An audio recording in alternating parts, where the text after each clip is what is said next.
My name is Erica, and I'm one of the children's librarians here at the Berkeley Public Library. And we are so happy to have you here today for the author visit with Bonnie Tsui, who is the author of Sarah and the Big Wave, the true story of the first woman to surf Mavericks.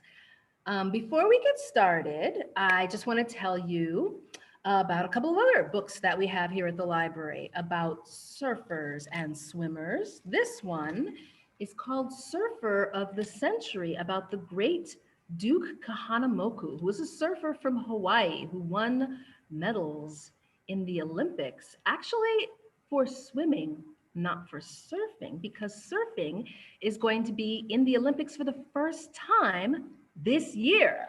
And this is Mermaid Queen, about a woman named Annette Kellerman, who did all kinds of wonderful, groundbreaking things about in the sport of swimming, including being daring enough to swim with her legs showing. Shocking. And this program and all of our programs are sponsored by the Friends of the Berkeley Public Library. We have some upcoming programs coming up. On August the 6th, we will have a Peace Day commemoration where we'll be learning how to fold origami cranes. We're going to listen to beautiful koto music and see a demonstration of an Oban Odori dance, which is a dance to honor ancestors. So if you would like to join us for that program, that's on August 6th, and you can sign up on our website. Also, I would like to also mention that the Berkeley Public Library acknowledges that we sit on the unceded traditional lands of the Ohlone people. We honor with gratitude the land itself, as well as the Ohlone people who still live, work, and play in this region. We stand in solidarity with all marginalized people that have been subjected to hatred and intolerance, and celebrate the differences that contribute to the strength of our community. Everyone is welcome here at the Berkeley Public Library. And now, without further ado, if you can give a virtual clap of your hands to our guest of honor, Bonnie Tsui. Thank you, Erica. Thank you so much to Erica and to the Berkeley Public Library. I wanted to also give a shout out to my beloved North Branch of the library, which is just down the street from us. My kids and I have spent many, many hours in the North Branch Library just eating up all those books. And so I know that all of you feel the same way, and we can't wait to get back to a sort of a more open normalcy with visiting, getting to visit the library. So I am so excited to be here to present to you Sarah and the Big Wave, which is my first children's book. So I am a writer and journalist, but of books and stories for grown-ups usually. But this is my first kids book, and it's actually based on a magazine story that I wrote about big wave women surfers who were preparing for Mavericks, which is, for those of you who don't know, a big wave that's just down the coast from San Francisco in Half Moon Bay. And it only breaks under very special circumstances in the wintertime when huge waves and storms kind of roll off the Pacific. I wanted to show you first a little Lego stop motion movie that my son Teddy, who's 8, made for the book. And I thought you guys probably have an affinity not just for books and swimming and surfing in the water like our family does, but also for Legos. So I'm just going to play this for you.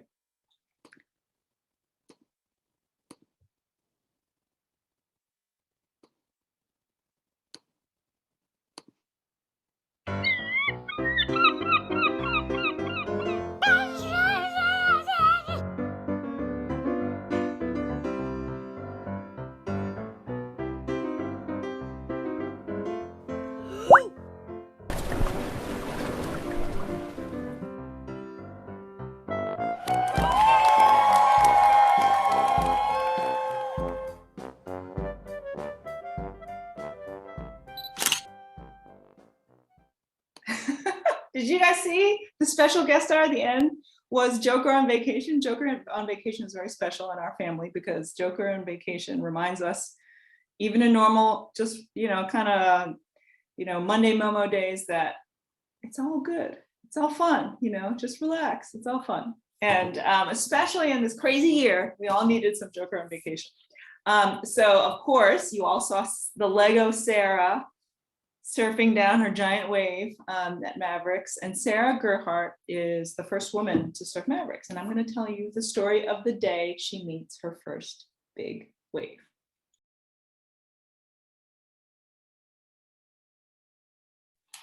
So in the back of the book, there is a little timeline of milestones in the history of women in surfing. And there's some really interesting facts here. And I will just give you a sense of what it is to kind of tease you until you get your hands on a copy of this yourself at the library. But one of the cool facts is that the oldest known surfboard, Papa He'enalu in Hawaiian is the word for surfboard, the term for surfboard. The oldest known surfboard belonged to the Hawaiian princess Kaneamuna and dates back to the 1600s. And it was first discovered in her burial cave on the Big Island of Hawaii in 1905. And one of the facts, so that's one of the earlier facts, and then down here in the sort of later section that's closer to now is that the International Olympic Committee approves surfing to be a sport that will be included in the Tokyo Olympics, which is coming up in just a couple weeks. Actually, no, 1 week. It starts 1 week, I think, from tomorrow. It's going to make its debut as a sport in the Summer Olympics, which is super exciting. And this is Sarah and the Big Wave, and I hope you enjoyed it. I think we might, if you have any questions, we can have a little chat about, Sarah, about the sport of surfing, or about, what it's like to write a book, because I know some of you probably are writers yourselves. Let us know if you have any questions.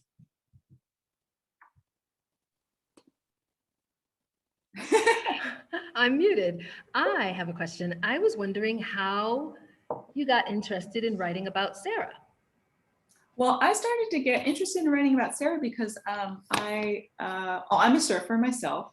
And I wrote a magazine story about these women as they were preparing for a season at Mavericks. And so all of the things that surfers have to do, big wave surfers especially, it's pretty crazy. You have to do so much more than go surfing. Surfing seems like maybe it's very, calm and just relaxing, but you have to be actually really strong and in really good shape. And as you probably saw from some of the pictures in here, that you have to get really good at holding your breath and staying calm.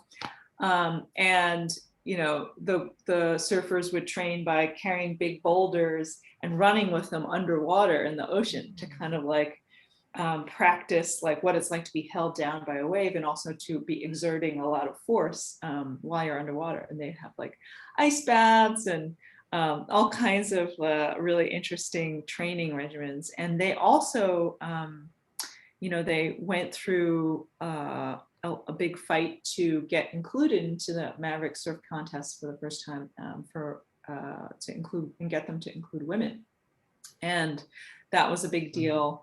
And then a couple of years ago, the big tour, professional tour for surfers, gave equal pay to men and women surfers in competition in all of the events that are included on the championship tour, which was a huge deal because up till then, the difference between how much the prize money was for men and for women was really different, and it was really unfair. And so the women said, well, we are surfing the same ocean, we're surfing these giant waves just like you. So why aren't we getting treated with, in an equal way? And so the back of the book in the timeline does talk a lot about that sort of fight for equity, and also about how, there was this even though the oldest known surfboard belonged to a Hawaiian princess, that surfing changed over time in this country, how we went to Hawaii and kind of took over, and like all the missionaries kind of told the Hawaiians, oh, you shouldn't be surfing, like that's not the right, that sport isn't appropriate, so all of these things happened to kind of, that we had to, people had to really fight for their rights again, even though actually surfing at the, was something that was practiced by royalty in Hawaii, but also by a lot of other, everyone else too. It was something that, it was a sport that was an egalitarian and a beautiful expression of your love and being one with the environment and the ocean. So so because of that story, and Sarah Gerhardt was one of those women who I interviewed for this story, I spent time with her, and she's amazing because she still goes out and surfs Mavericks whenever she can. And she's also a chemistry professor in Santa Cruz. And so in her other life, she's a professor of chemistry, but she has a secret power, which is she's this amazing big wave surfer, and continues to be, which is really cool. I don't know if, well, I'm sure it's in the timeline, but what year did this happen that she was the first? She surfed her first wave, it was 1999. Wow. It was February 99 when she,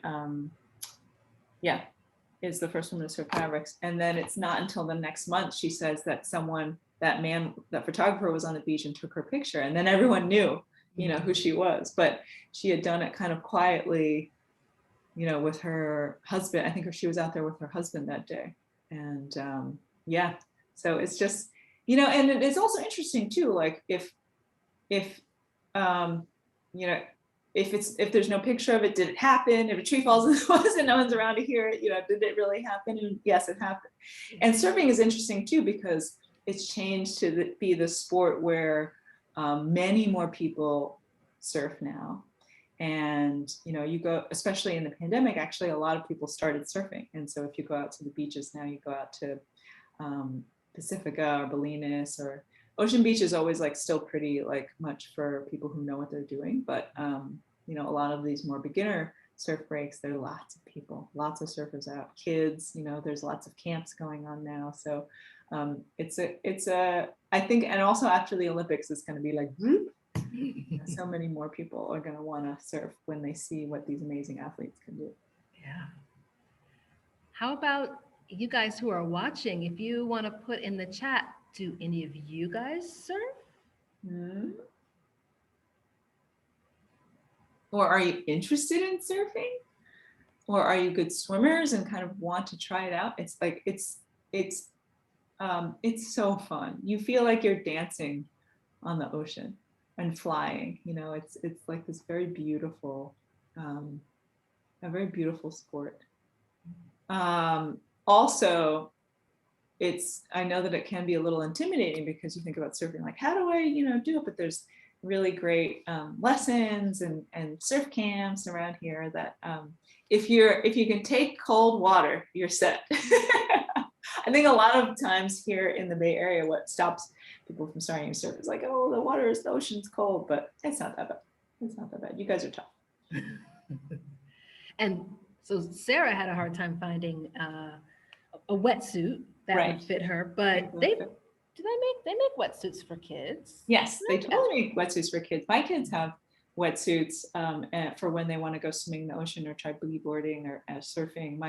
My son Felix has tried surfing in Bolinas, and it's really, it's very friendly there. It's a nice place to go surf. And, that's just an hour away from us here.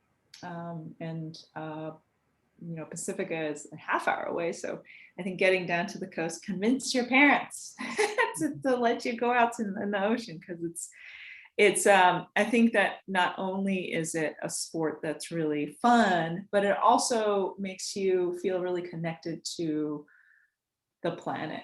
Feel like when you're out there in the ocean, you feel like you see whales, you see dolphins. One time I was out surfing at Ocean Beach in San Francisco, and some dolphins came up and were chatting with me. They were like, And I said, ah, I actually said hello because I was so shocked.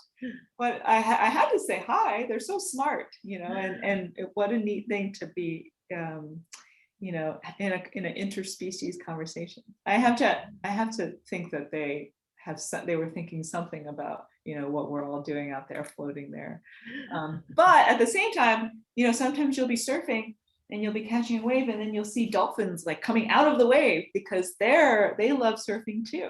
And so do the seals. They're really great. And I love all the surprise marine life that I see out there.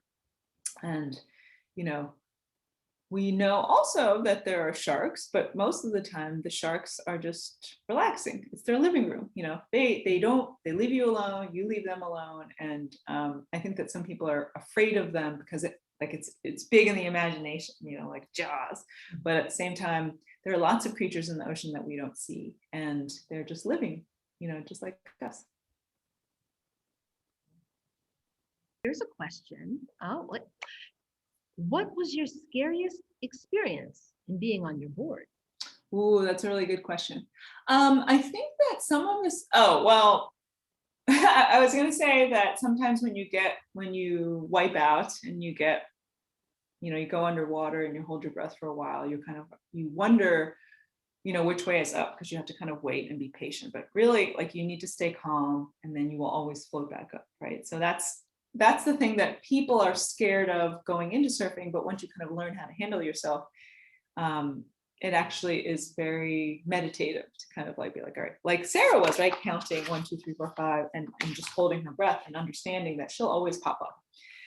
What I was going to say, my scariest experience recently was I fell on the side of my surfboard, and I broke 2 ribs.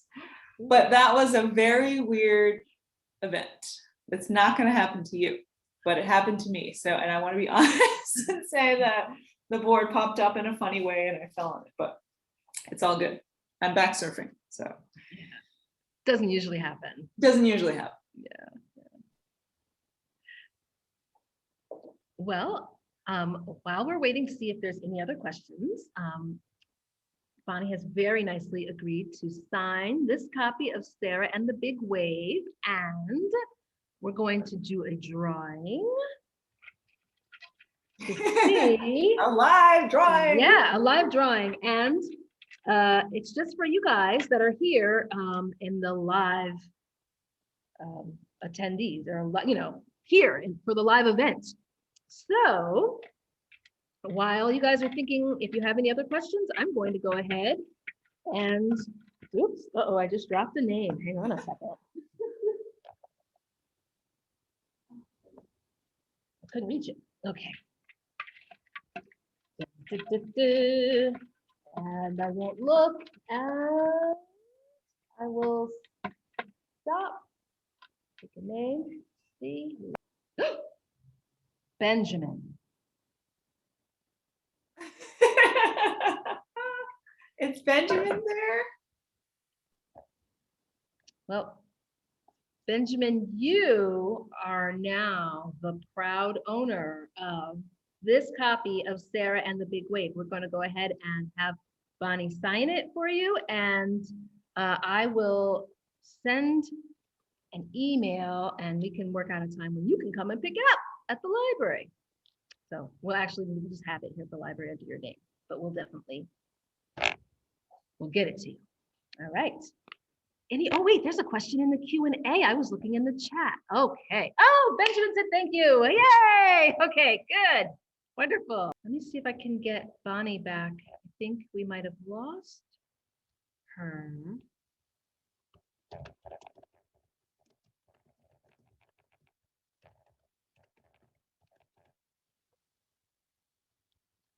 I will tell you guys that I believe this is Bonnie's first children's book. So she wrote 2 books before this. One was called American Chinatown, and one was called Why We Swim, which is really interesting.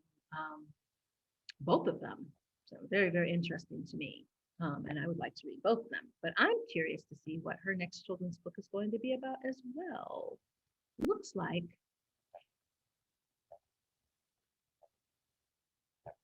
Yay! Yay! I'm Okay. so sorry. Clearly, one cannot do these things without some kind of unforeseen technical difficulty. But I'm back. That's always the way it happens. So there was a question from someone in the chat here. It's what is your next children's book going to be about? Oh no, it looks like we might have frozen again. Oh, okay, there we go. What is your next children's book going to be about? Oh, that's such a great question. I haven't decided, but I'm kind of thinking about it. So one of my grown-up books that just came out is Why We Swim.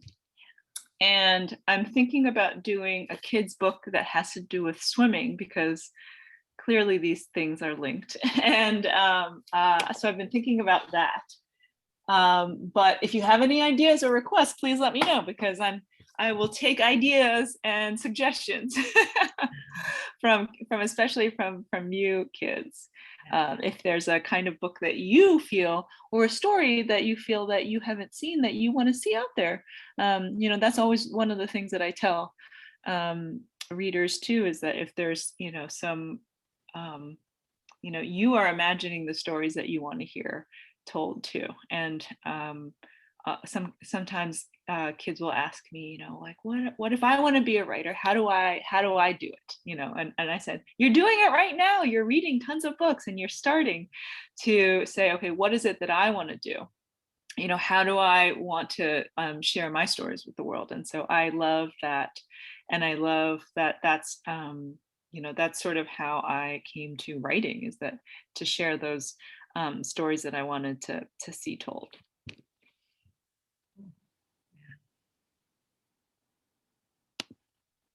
And so I wonder if the kids version of, well, I won't say, I was just going to say, would it be like the kids version of Why We Swim, like Why We Swim Young Readers Edition? Yeah, maybe. I don't know. I mean, there's some really interesting stories in Why We Swim, like about, a survival story about an Icelandic fisherman, say, or swimmers who formed a swim team in Baghdad in Iraq during a time of war. Like I think there are some really great stories that could be told like as a kid's book. So you're getting me thinking here. These are really great questions. And any plans for a new adult book? Because I know there's probably some adults who might be watching along. Why We Swim just came out in paperback, and I just came out with a new kind of a short book called The Uncertain Sea, and it's about sharks, and it's about a guy who used to be a fisherman out in the Farallon Islands for sea urchin, and then became an underwater photographer and filmmaker, spending time with the great white shark population out there. And so that is a story that, or like a sort of long form story / short book that just came out a couple months ago. And so I'm still kind of thinking about what the next thing is, but I think that there's a watery theme here for sure.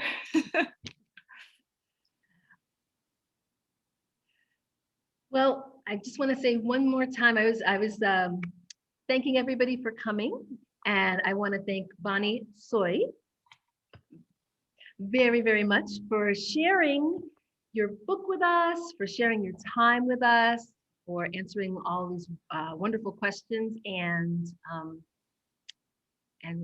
thank you all so much. It is my great pleasure. Thank you, Erica. Thank you for to all you librarians and all the amazing things that you do to open our imaginations to books. So thank you. You're welcome. All right, well, I hope everybody has a wonderful weekend. And as I said before, I hope that you guys get a chance to watch some surfing and do some surfing and do some swimming and just enjoy the rest of your summer.